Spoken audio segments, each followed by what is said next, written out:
A contestant on Saturday's episode of the 1% Club missed out on a whopping £96,000 jackpot after swerving a very tricky calendar question.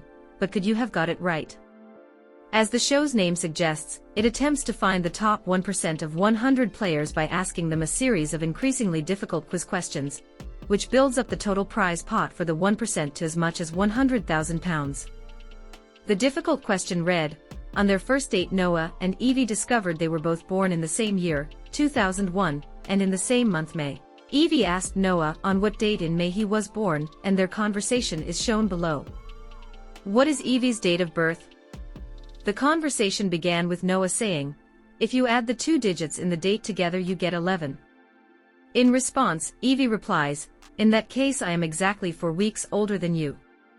On Saturday, just one player was still in the running for the final question, Rebecca, but would she be brave enough to risk her guaranteed prize of £10,000 to scoop the show's jackpot?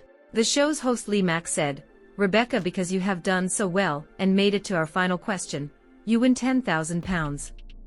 But now you face a dilemma, you can leave the show now and take the £10,000, or you can risk it all by attempting the 1% question. If you get it right you will win everything in the prize pot, which stands at £96,000. So, what's going on in your head right now? She said, I kind of thought that if there was more than one person here, I would probably carry on. But £10,000 is a lot of money. Rebecca then opted to take the £10,000, admitting that when she plays along at home, she typically only gets the 1% question right, about 50% of the time, so it would have been too big a risk to take. Lee proceeded to ask the contestant what her answer would have been if she was feeling brave enough to attempt the tricky question for a whopping £96,000.